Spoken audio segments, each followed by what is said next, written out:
जब स्नान करके आ जाते तो तेल लगाते। लेकिन भागवत के अनुसार भी आगे भी जब दशम स्कंद में कृष्ण चरित्र में प्रवेश करेंगे वहां पर भी आता है गोपियों का वर्णन कि वह स्नान करके फिर बीच में तेल लगाना चाहिए और तेल लगा करके फिर स्नान करना चाहिए। तेल लगाए कर नहीं स्नाना वो पापी चांडाल समाना। तेल लगा करके यदि स्नान नहीं करते हैं तो अपन बिना स्नान बराबर है, मतलब स्नान नहीं किया, पवित्र हो गए।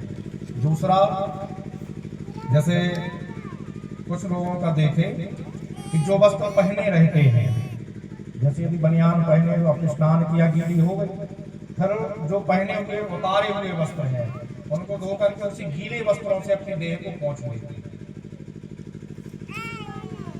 तो उसी वस्त्रों से भी अपने शरीर को नहीं पोंछना चाहिए।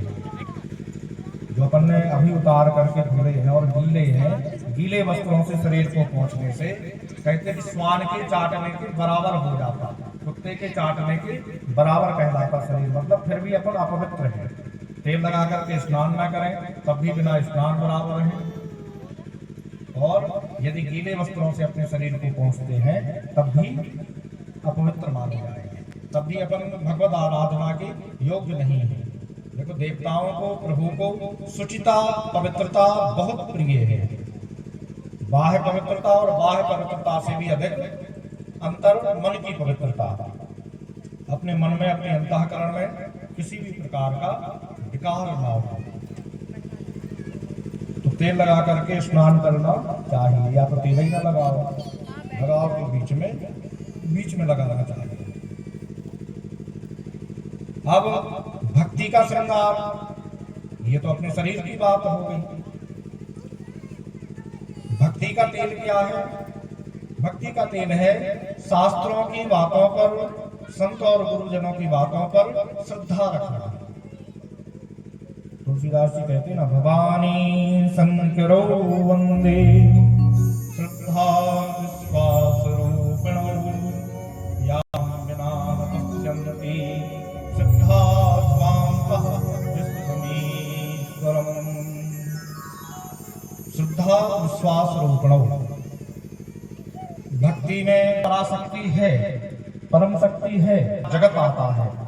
यहाँ तक कि ब्रह्मादि देवताओं का भी जो संचालन करते हैं उन्हीं को हम आप अपनी भाषा में भगवान कहते, कोई ब्रह्म कहता, कोई परमात्मा कहता। और सृष्टि का ये सामंजस्य बनाने के लिए, सृष्टि का संचालन सुचारू रूप से चलता रहे, धर्म पूर्वक प्रकृति चलती रहे, इसके लिए वही भगवान नाना अवतार धारण करके आते हैं, नाना रूपों में पृथ्वी पर आते भी रहते और व्यवस्थित करते रहते। तो चित्र हुआ सुगंधित, जैसे तेल इत्यादि का अपने शरीर में लगाते, उसी तरह से जब भक्ति प्रारंभ होती है तो फिर क्या होता है, शास्त्रों की बातों पर विश्वास होने लगता है, श्रद्धा उत्पन्न होती है। और देखिए, बिना श्रद्धा और विश्वास के हम आप प्राप्त ही नहीं कर सकते। 24 घंटे बैठे रहे, यदि अंतर मन में शास्त्र के प्रति, शास्त्रों में जो कुछ लिखा है उन वाक्यों के प्रति यदि श्रद्धा और विश्वास नहीं है, तब हम आपको आध्यात्मिक शक्तियों का, भगवान की शक्तियों का अनुभव नहीं हो सकता है। अनुभव तभी होगा जब विश्वास होगा। किसी भी मंत्र का जप करें, भगवान नाम अपन ले रहे, उन सब में जरूरी है विश्वास। विश्वास बहुत दुर्लभ वस्तु है।